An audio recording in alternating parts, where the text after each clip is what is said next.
It's been rightly said that the scandal and the greatness of the Christian religion is that it claims that God has revealed himself through the medium of historical facts.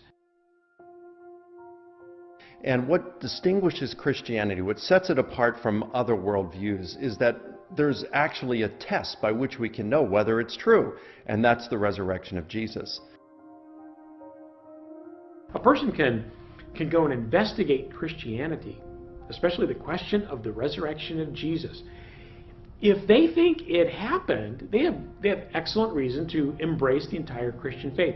If Jesus did not come back from the dead, there's not really a solid shred of evidence pointing to that, then you're well within your rights, according to the apostle, to reject Christianity. So Christianity is testable in that respect. You can investigate it because it at its core, it has a certain question that's investigatable.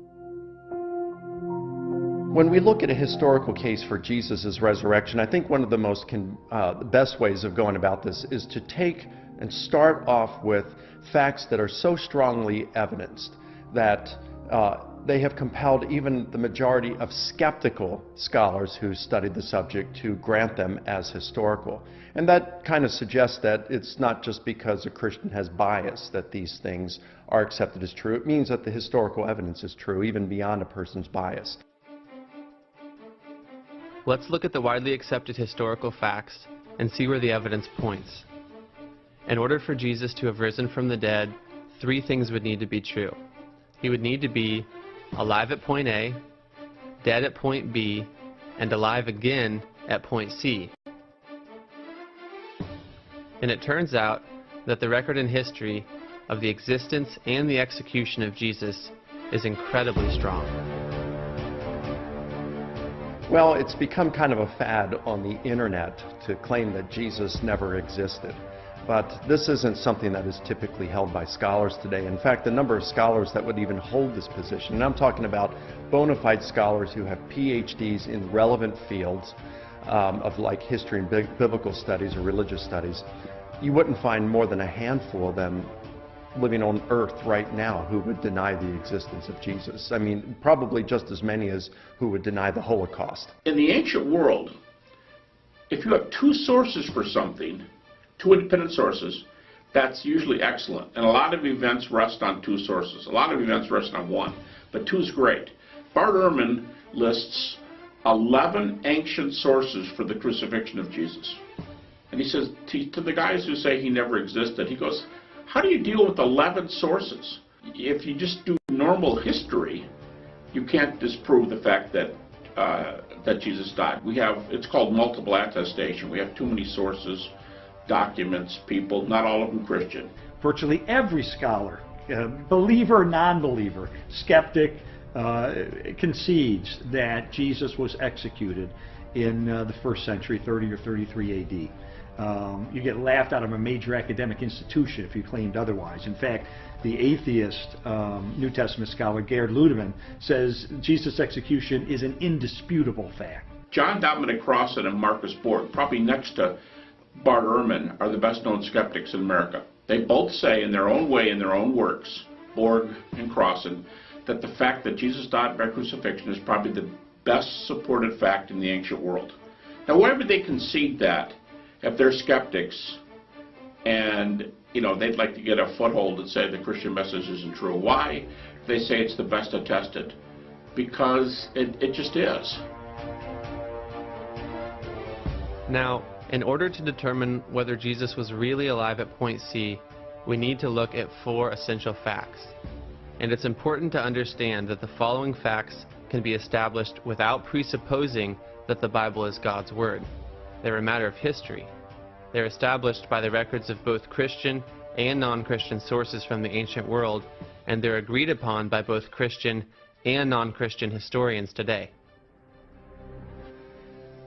The majority of New Testament historians have come to accept as factual that his body was then interred in a tomb by a member of the Jewish Sanhedrin, whose name we actually know. His name was Joseph of Arimathea. He was the man who buried Jesus of Nazareth.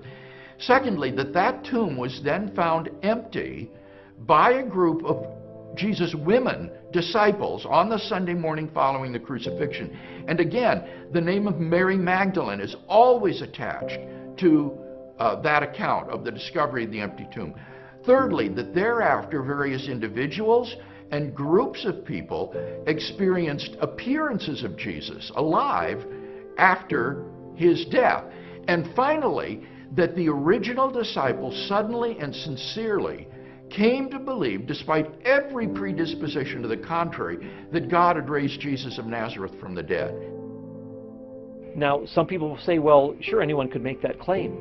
But what we're saying is that they really believed that they saw Jesus. Whether these were hallucinations or not, that's a separate question. But the historical fact is, and this wide spectrum of historians acknowledge, that the disciples really believed that they were appeared to by Jesus. So from there we have to account for what led the disciples and Paul to believe that Jesus had been raised from the dead and had appeared to them. What were these experiences they were having? Now, of course, we can't get into a time machine and return to the past and see what they actually saw, to experience what they experienced. But we can look at various options. Some will argue that Jesus' body was stolen. Okay, if Jesus' body was stolen, why would the disciples have genuinely believed he appeared to them if they stole the body? Bigger question yet, why would Paul believe Jesus appeared to him if the body was just stolen? What explanation is there? How do we interpret the conversion of Paul and James? How do we interpret those four facts that the wide majority of scholars take for granted? How do we interpret that? Do we interpret that naturally, or do we interpret that supernaturally? The next theory that you'll often hear is that they hallucinated, that the disciples who had been with Jesus for so long and spent so much time with him, they really wanted to see Jesus alive. And so they hallucinated. It's a common psychological phenomenon, which is true. People who love others will sometimes see them after they're dead. But 500 at once? And all the disciples to the point where they were willing to die? It doesn't quite fit. And once again, Paul. What do we do with Paul? Why did Paul hallucinate the risen Jesus? It doesn't make sense.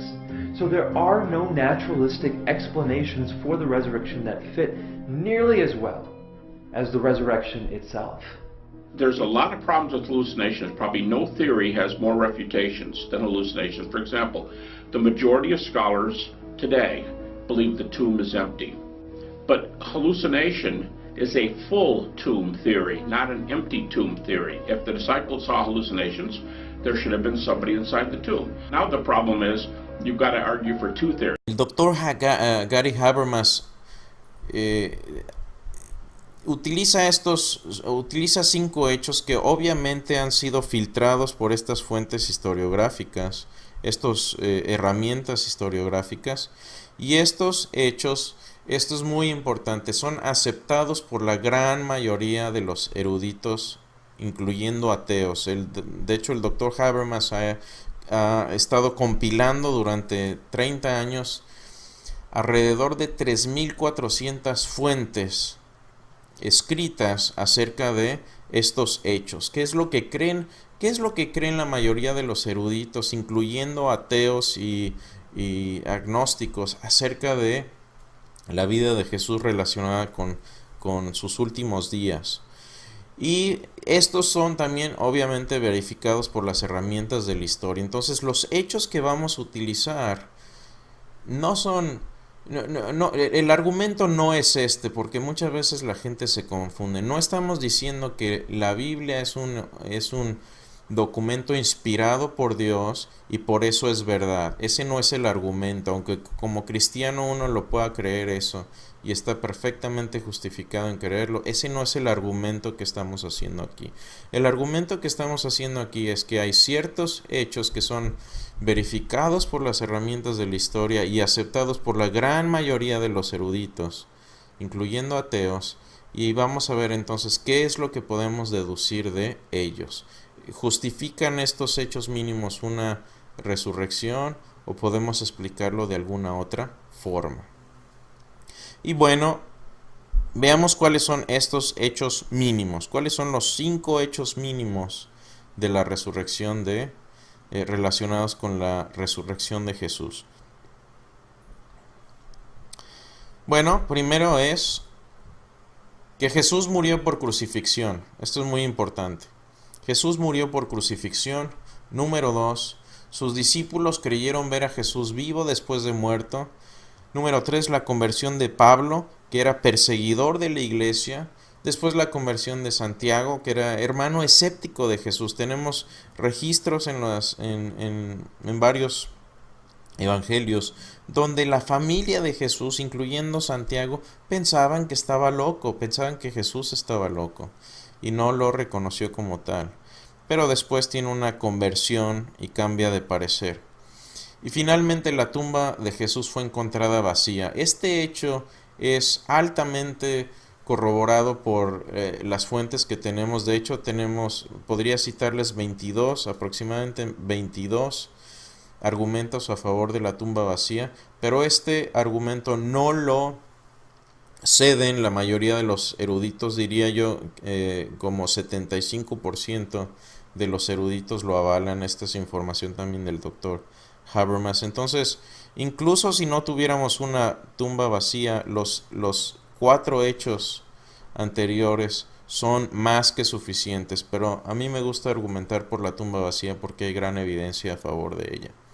Ya que tenemos estos 5 hechos históricos, la muerte de Jesús por crucifixión, que sus discípulos creyeron ver a Jesús después de muerto, la conversión de Pablo, que era perseguidor, la conversión de Santiago, el hermano escéptico, y la tumba vacía, ¿cómo brincamos de ahí a una resurrección histórica?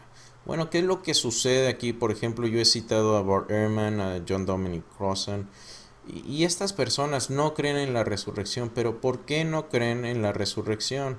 Bueno, porque tienen una predisposición anti-supernatural, es decir, que simplemente antes de analizar los hechos, ellos dicen, bueno, históricamente yo no voy a eliminar todo lo que sea sobrenatural a priori, es decir, antes de empezar a analizar el texto, ya eliminé cualquier hecho sobrenatural. Y entonces, ¿qué es lo que dice Bart Ehrman? No sé cómo explicar estos hechos, pero no fue una resurrección. Y eso simplemente es argumentar en círculo.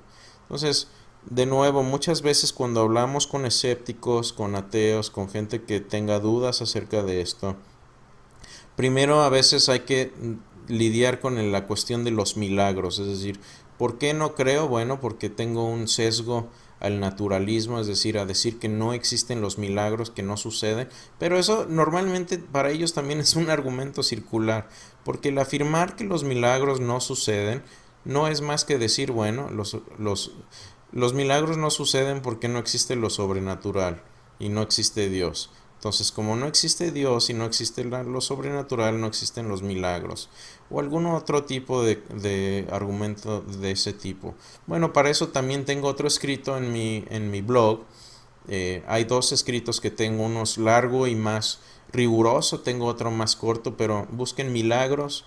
Pueden hacer una búsqueda por la palabra milagros y van a salir por ahí esos escritos, y esos los pueden utilizar para conversar con los escépticos. Pero déjenme decir nada más un par de cosas importantes acerca de los milagros. Primero, para que un escéptico demuestre que un milagro es imposible de que suceda, escúchame bien, un milagro solamente es imposible de que suceda si es imposible que Dios exista. Entonces, si es posible que Dios exista, entonces los milagros son posibles, ¿me entienden? ¿Y qué es lo que pasa también? Que para decir que los milagros no suceden, entonces ellos tienen que cargar con el peso de la prueba y demostrar no solo que ningún milagro sucede hoy en día, sino que ningún milagro de la historia ha sucedido tampoco. Y eso es una carga demasiado pesada de sobrellevar. Entonces, cuando vemos estos tipos de milagro, cualquier tipo de hecho histórico es lo mismo. Se puede someter a los filtros de la historia y de ahí podemos extraer si son verdad o son mentira. Se hace de la misma manera. Ahora, ¿cómo brincamos de esto? Es muy importante. Si se va con una sola cosa hoy, váyase con esto. ¿cómo brincamos de estos 5 hechos a afirmar que Jesús resucitó? Bueno, lo vamos a hacer de manera muy metódica y lo vamos a hacer como lo haría cualquier científico.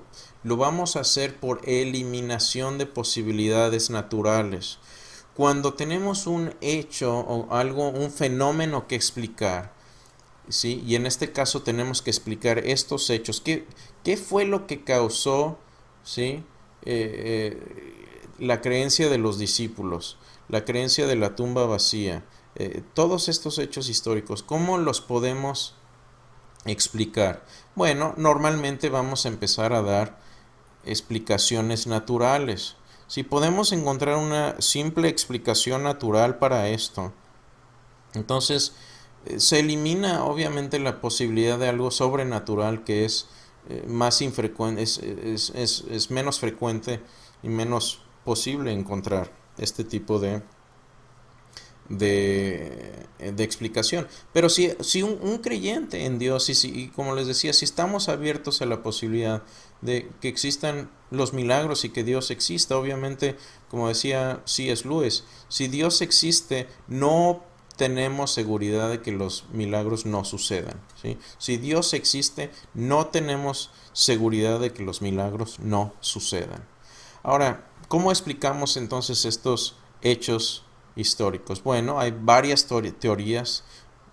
Teoría de la leyenda, que fueron alucinaciones, que los discípulos se robaron el cadáver, o que fue una tumba equivocada, que fue una muerte aparente, como decíamos en México, no estaba muerto, estaba de parranda, no se murió realmente, tuvo un ataque estuvo en estado catatónico, pero resucitó, se revivificó con el frescor de la tumba, eso es lo que dicen, o que fue una resurrección espiritual, es decir, que no fue una resurrección física, simplemente fue algo que los discípulos dijeron que era algo que sucedió en sus corazones, que ellos creían en su corazón, pero que no fue un hecho histórico.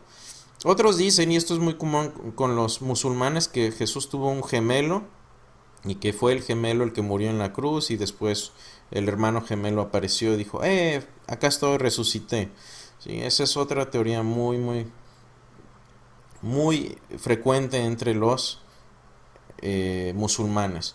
Y finalmente, si ninguna de estas funciona, y ustedes pueden hacer esto, después de que presenten este argumento con algún escéptico, pueden decirle, bueno, ¿qué es lo que propones? ¿Qué teoría natural propones tú? ¿Sí? Y si tienen otra teoría, pueden evaluarla de igual manera. Ahora, cada teoría que expongamos y que analicemos tiene que explicar los 5 hechos.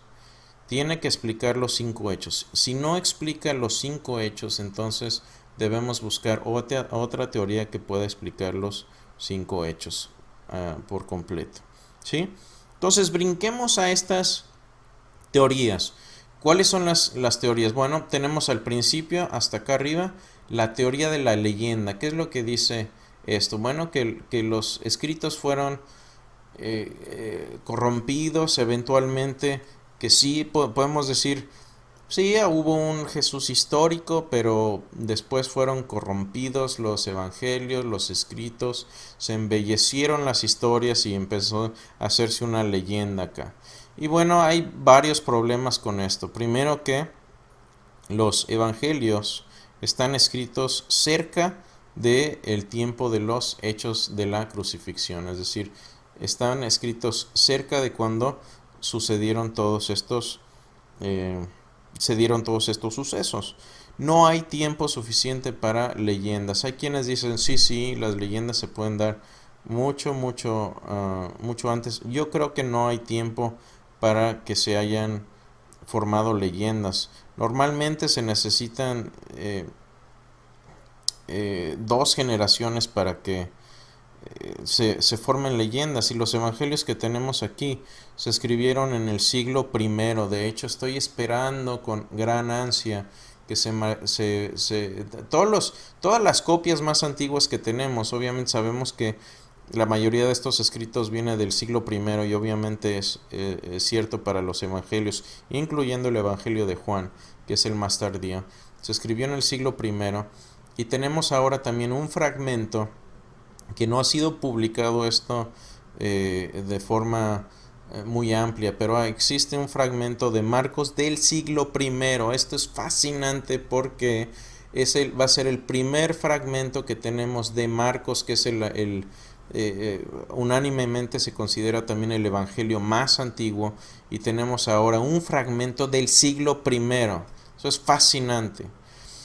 Ahora, ¿qué es lo que sucede también con la teoría de la leyenda? Que no se puede formar una leyenda tan rápido, en 5 o 6 años, que es de donde nos viene el credo de 1 Corintios 15, que, como les decía, incluso los eruditos ateos lo consideran como un credo que se remonta a los hechos, se remonta a entre 3 y 5 años, 3 y 6 años de la crucifixión.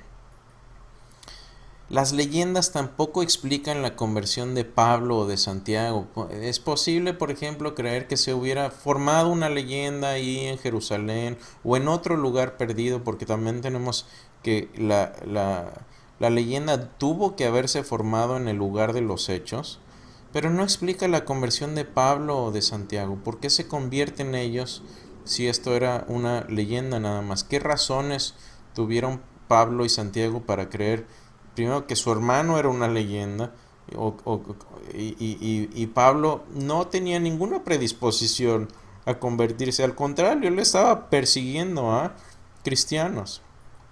Y finalmente los discípulos estuvieron, como les decía, dispuestos a morir por lo que sabían que era verdad o mentira, obviamente. Estuvieron dispuestos a morir por lo que vieron. Y la tumba vacía también es validada por fuentes extra bíblicas, es decir, tenemos historiadores, como ya vimos, pueden ir y trazar las citas y leerlas acerca de que la tumba estaba vacía. Entonces, por eliminación empezamos, y la teoría de la leyenda no explica los 5 hechos completos. Ahora, ¿podrá ser que sean alucinaciones entonces? Podemos con alucinaciones explicar estos 5 hechos, es decir, los discípulos estuvieron en tal estado mental que empezaron a sufrir alucinaciones, y de ahí surgió la creencia de que Jesús había resucitado, y fue lo que escribieron. Bueno, obviamente de nuevo tiene problemas porque no explica esto la tumba vacía o el cuerpo perdido de Jesús. Una alucinación no explica la tumba vacía. Los discípulos tampoco estaban esperando ver a Jesús resucitado. De hecho, el doctor Habermas, su primera esposa, sufrió de alucinaciones. Ella tuvo cáncer estomacal y falleció después de eso, muy tristemente. Y ella, con los medicamentos que le daban, uno de los efectos secundarios eran alucinaciones. Y esto es lo que sucedía, ¿no? Entonces estaba su esposa y empezaba a alucinar, decía: vino, mira qué bueno que vino, está aquí el gatito, por ejemplo. Y el doctor Habermas le decía: no, el gatito no está aquí. Ah, ok. Sí, tan fácil como volver a la realidad de la persona, y decía: oh, ok, sí. Entonces los discípulos tampoco estaban en una disposición de ver a Jesús resucitado. De hecho, ellos estaban abatidos y deprimidos después de lo que sucede, y después se convierten en grandes proclamadores del evangelio hasta sufrir, y muchos de ellos hasta la muerte. Ahora, estas creencias judías no incluyen un Mesías resucitado. Este argumento fue hecho de forma devastadora por el Dr. N.T. Wright, ¿sí? un historiador anglicano. Y él lo que dijo fue que su argumento prácticamente es este. Él se puso a estudiar todas las fuentes históricas desde Grecia, la antigüedad, los romanos, los judíos, y en las creencias judías no existe evidencia alguna de un Mesías resucitado. Ellos no estaban esperando que el Mesías resucitara, sino como la creencia judía tradicional es que al final de los tiempos Dios ya iba a resucitar a todos los judíos, todos los creyentes, pero nunca existe en las escrituras judías tradicionales ideas de Mesías resucitados. ¿Qué más? Jesús aparece en múltiples ocasiones a diferentes personas, en múltiples lugares, en múltiples circunstancias, a creyentes, a escépticos y a enemigos, es decir, a Santiago, a Pablo, a creyentes, a las mujeres, a diferentes grupos independientes. Ahora, las alucinaciones son como los sueños. Yo sí sueño algo precioso, si sueño que estoy en Hawái o que estoy en el Caribe y me levanto en la mañana y le digo a mi esposa, uy, esposa, mira que qué bonito que soñamos que estábamos en Hawái, ¿no te gustó el sueño? Es absurdo eso, porque las alucinaciones son igual, los sueños no se comparten, los sueños no son algo que tenemos una conexión psíquica con alguien más y vamos a estar viendo lo mismo y son, de hecho los discípulos tuvieron alucinaciones no solo visuales, sino entonces también audibles y de tacto. Algunos de ellos, como Tomás por ejemplo, lo tocaron, vieron a Jesús comer pescado y entonces hubieran sido una alucinación no solo compartida, pero no solo era una alucinación, sino que tuvo que haber sucedido a grupos independientes en diferentes tiempos. Entonces no es solo la probabilidad de que suceda una alucinación global, es una alucinación repetida en diferentes tiempos y diferentes lugares. Esto es lo que dice el doctor Gary Sipsey, y el doctor Sipsey es psiquiatra de la Universidad de Liberty. Y esto es lo que él dice acerca de las alucinaciones. Él es psiquiatra y escribe que durante las últimas 2 décadas, dice él, he estudiado la literatura profesional escrita por psicólogos, psiquiatras y otros profesionales y médicos y aún no he encontrado un solo caso de alucinación en grupo.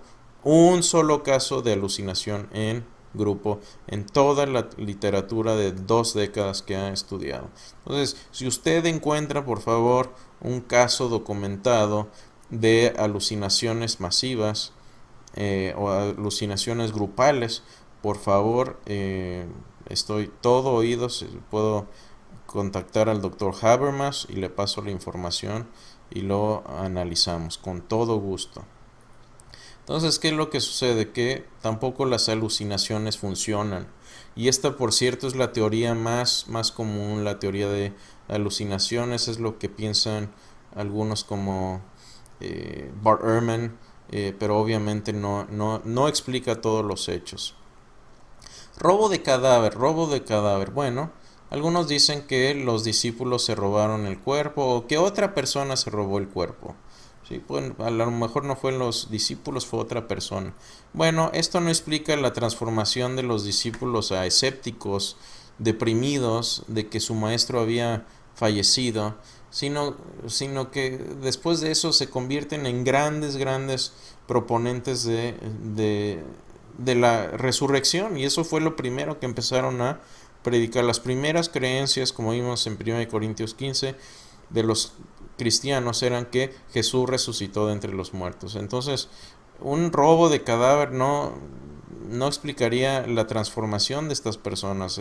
Si se roban el cadáver, simplemente se roban el cadáver y ya, no habría una transformación de los discípulos. Tampoco explica la conversión de Pablo y tampoco explica la conversión de Santiago. Si se robaron el cuerpo, no habrían tenido una razón de peso Pablo y Santiago por convertirse. Como les decía, también los mentirosos son malos mártires. Si el robo de cadáver lo hubieran hecho los mismos discípulos, entonces ellos sabrían que lo que están haciendo es una mentira, y los mentirosos son malos mártires. Como les decía anteriormente, alguien no va a dejarse morir por algo que saben que es mentira. Y la tumba vacía por sí sola no convencería a prácticamente nadie. Una tumba vacía no convencería a nadie. Los enemigos también tomaron precauciones, guarda romana. Me gusta mencionarlo, aunque no lo tenemos que tomar históricamente, solamente viene en una fuente, en Mateo, pero los enemigos tomaron precauciones, ¿sí? Relata el Evangelio de Mateo que se puso una guardia romana para evitar que los discípulos precisamente vinieran y se robaron el cuerpo. Y lo interesante de esto es que los testigos iniciales pensaron que el cuerpo había sido robado, pero después cambiaron de opinión, ¿sí? Entonces, yo creo que el tiro de gracia aquí es la conversión de Pablo y de Santiago. Si se hubieran robado el cuerpo, ni Santiago ni Pablo ni los discípulos hubieran tenido una transformación, y en el caso de Pablo y Santiago una conversión total de su judaísmo al cristianismo estricto. Siguiente, el robo de cadáver no funciona. La tumba equivocada. Hay gente que dice, bueno, a lo mejor no estaba vacía la tumba, sino que simplemente fueron una tumba equivocada y pensaron que estaban en una tumba correcta. Bueno, tiene de nuevo varios problemas esta teoría. ¿Por qué? Veamos.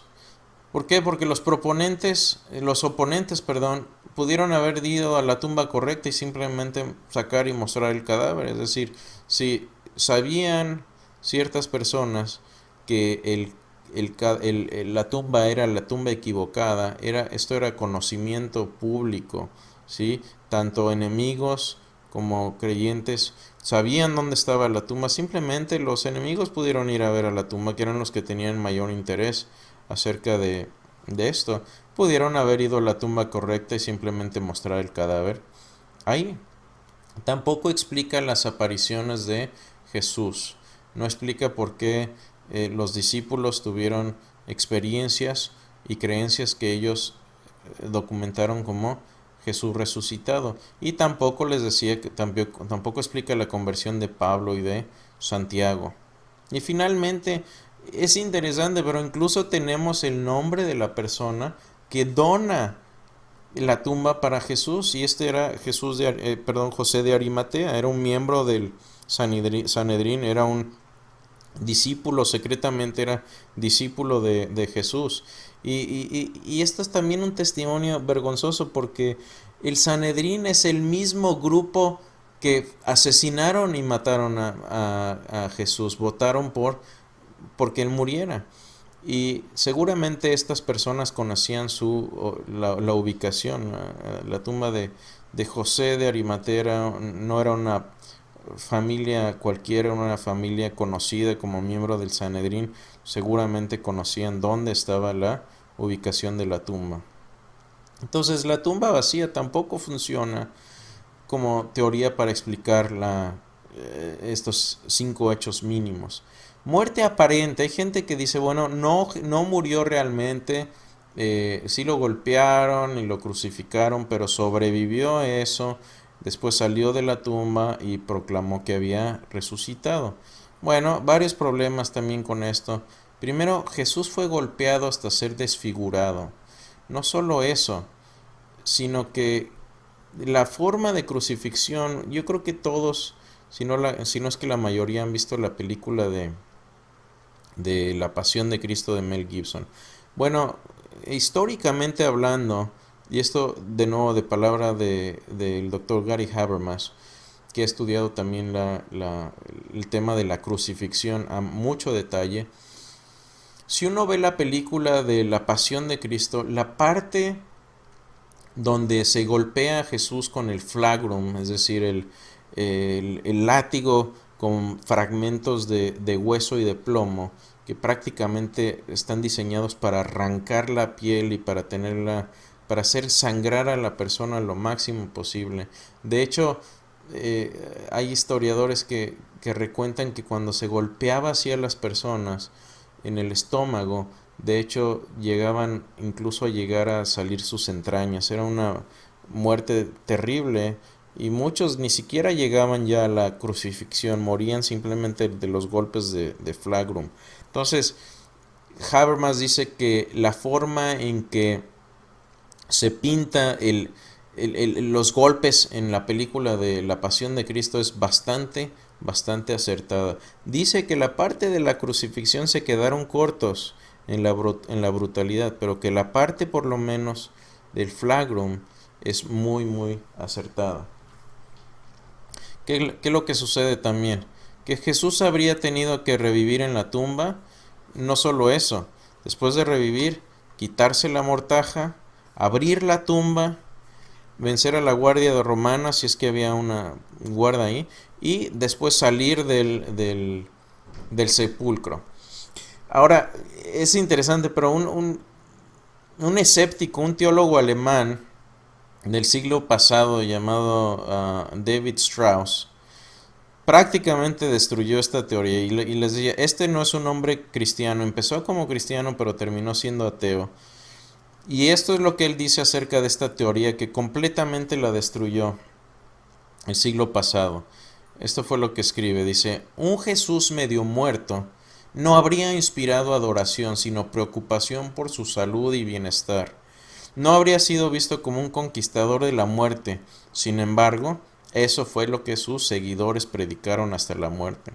Entonces, imagínense, si hubiera podido Jesús quitarse la mortaja, quitar la piedra, llegar hasta sus discípulos, en el estado en el que quedó, tan desfigurado, golpeado, y prácticamente todo su cuerpo fue golpeado con el flagrum, y lo único que dejaron libre fueron las palmas de sus manos, las palmas de sus pies y el rostro, pero el rostro lo golpearon hasta dejarlo desfigurado. Y esto es lo que prácticamente tira por tierra este argumento. Los discípulos y todas las personas que vieron a Jesús en este estado no dirían, wow, resucitó, sino dirían, llamen a la ambulancia. Y eso es prácticamente el argumento de David Strauss. Ningún erudito serio ya cree en esta teoría tampoco. ¿Sí?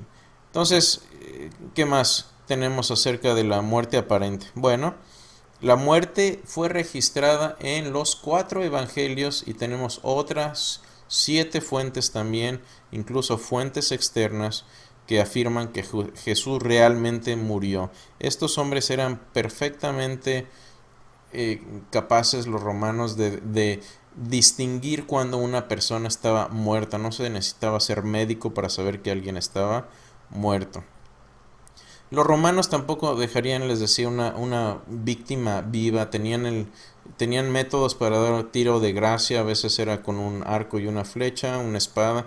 En el caso de Jesús tenemos la descripción de la lanza en Juan 19, 34 y 35, y eso describe perfectamente la ruptura del pericardio.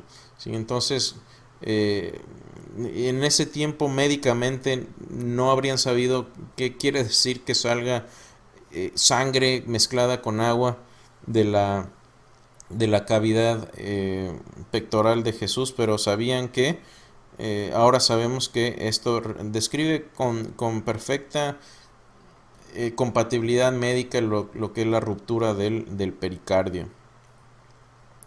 ¿Qué más tenemos? Bueno, tenemos una resurrección espiritual, ¿no? Que fue una resurrección no física, sino que esto era lo que creían algunas personas, que fue una resurrección en su corazón, pero que realmente no sucedió esto históricamente. Bueno, los discípulos precisamente dudaron de que Jesús hubiera resucitado hasta que vieron el cuerpo. Nadie hubiera creído sin un cuerpo físicamente resucitado. Tomás incluso duda de la resurrección hasta que toca a Jesús. Jesús le dice, ok, bienaventurados los que no sin ver creen, pero aquí están mis manos, aquí están mis llagas, tócalas. Jesús comió y bebió en su presencia. Pueden leerlo esto en Lucas 24:42. También Santiago se convirtió con un encuentro físico de Jesús, ¿sí? Una conversión espiritual no convencería a Santiago, y obviamente tampoco explica la tumba vacía y el cuerpo perdido. Entonces, si fue una resucitación espiritual, tenemos también que explicar el cuerpo perdido, y eso no tiene explicación. Entonces, tampoco la resurrección espiritual explica los 5 hechos. Finalmente vayamos a ver la teoría de gemelo, ¿no? Para empezar, esta teoría del gemelo es lo que los eruditos le llaman ad hoc, ¿sí? O ad hoc. No es mencionado en ningún documento histórico, excepto en un evangelio gnóstico, en el evangelio de Tomás.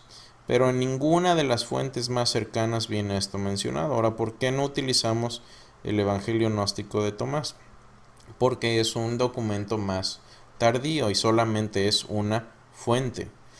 ¿Qué más? Se tendría que haber mutilado a la manera de una crucifixión. Es decir, supongamos que yo tengo un hermano gemelo, ¿sí? Y esto lo hago cuando tengo una audiencia. Les digo, ok, ¿cómo te llamas? Ok, fulanita. Dice Pepe, ok, fulanito, Pepe. Pepe, supón que tú eres mi hermano y te digo, ¿sabes qué? Vamos a jugarle una broma a la humanidad, ¿sí? Tú y yo somos hermanos gemelos, obviamente. Vamos a jugar una broma y vamos a hacer esto.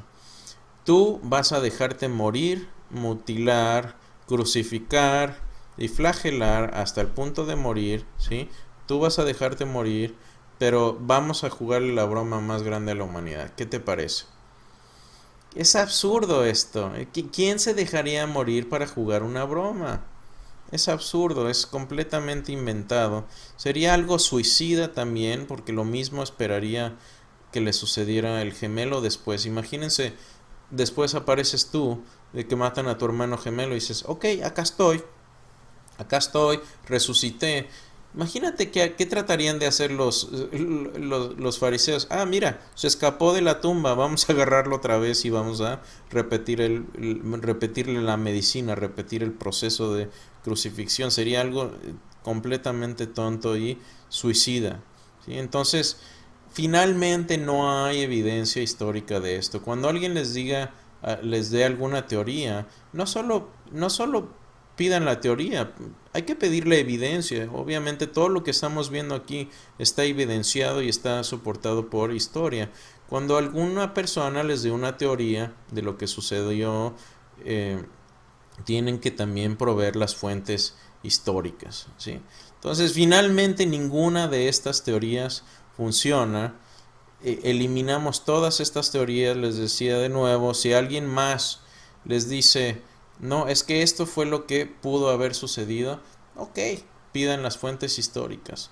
Ahora, ¿por qué una resurrección milagrosa es la mejor explicación? Bueno, precisamente porque Jesús, en el contexto de su vida, predijo su muerte y resurrección varias veces. Tenemos varios pasajes donde Jesús predice su muerte. Incluso los discípulos no entendían de lo que estaba hablando. Cuando dice Jesús, bueno, tiren este templo y yo lo voy a reedificar en 3 días. Sus discípulos nunca entendieron hasta después de lo que estaba hablando.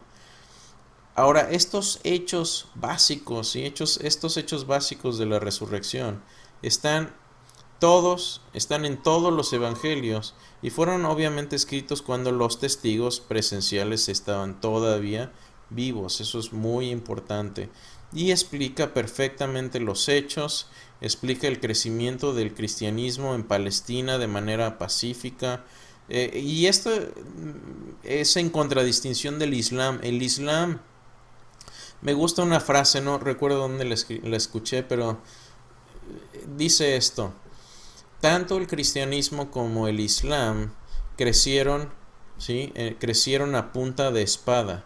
La única diferencia era hacia dónde apuntaba la espada. ¿Por qué? Porque el Islam empieza a crecer de manera violenta. Es decir, Mohammed lo que hacía era dominar a cierto grupo de personas y decirles, ok, aquí están sus opciones. Van a vivir aquí oprimidos, en el mejor de los casos, o se van, o se van de aquí, o se convierten, o los matamos, ¿sí? Entonces, esto no fue el Islam jamás al principio por lo menos, bajo Mohammed, jamás se expandió de manera pacífica. El cristianismo siempre fue, desde el inicio, obviamente después hubo gente que corrompió el cristianismo como muchas religiones, en cuanto, por ejemplo, a las cruzadas, pero ese es otro tema. Tengo un escrito también en mi página de web acerca de eso.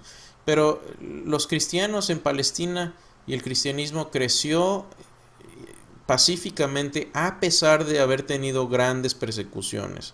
¿Sí? Esto es prácticamente innegable. Entonces tenemos finalmente que aceptar que esto fue un hecho milagroso. ¿Qué es lo que sucede aquí? ¿Qué significa esto para nosotros? Bueno, y quiero volver aquí a mi historia de cuando era niño. Cuando era niño y perdí la esperanza y volví a leer esto ya de grande, ya como cristiano, tiene implicaciones muy importantes porque, como dice Tesalonicenses, no estamos ya sufriendo como aquellos que no tienen esperanza. Sufrimos como quienes tienen esperanza. Entonces, ayer escuchaba a Nabil Qureshi, que fue musulmán y se convirtió al cristianismo. Y él decía que el cristianismo da una libertad tremenda porque ya no tenemos que estar preocupados por nuestra propia vida. Escúchenme, esto es súper importante. No tenemos que estar preocupados ya por nuestra propia vida, porque aunque nos quiten la vida, aunque muramos, tenemos vida eterna. Esto es un consuelo muy muy grande para el cristiano, y esta es la forma en que lo pone el Dr. Gary Habermas. Dice: la muerte ha sido vencida, y esto fue una realidad evidente para el apóstol Pablo cuando escribió: ¿dónde está, oh muerte, tu aguijón? ¿Dónde, oh sepulcro, tu victoria? En pocas palabras, la muerte ha muerto para todo cristiano. Tenemos una esperanza en la resurrección. Tenemos un Dios que nos da la promesa de que porque Él vive, porque Él vivió, porque Él resucitó, también nosotros viviremos. Y la evidencia que tenemos a favor de esto es implacable, y por eso a mí me llena de alegría el corazón saber que estamos confiando en un Dios que cumplió su promesa de volver a la vida, de resucitar de entre los muertos, y confiamos en que Él cumplirá su promesa de resucitarnos también a nosotros en el día final. Why do many scholars today not conclude in the resurrection is because they, unfortunately, preclude supernaturalism before they even look at the evidence. If you look at the evidence without precluding supernaturalism, then the best explanation for the events is the resurrection. You know, all the theories about what happened to the body but one have fatal problems. The only problem with the one theory that actually explains it is you have to believe a miracle. But this isn't some random dude in some miscellaneous place that we're saying rose from the dead. It's a person whose coming had been prepared for by providence and predicted by prophecy for 2,000 years. A person whose friends kept asking themselves, what manner of man is this? And being forced to answer it in theistic terms. It's the reassertion of the life of someone who had already shown himself to be sovereign over life and death. If there's ever anybody of whom we could believe that miracle happened, it is this man. It is Jesus of Nazareth.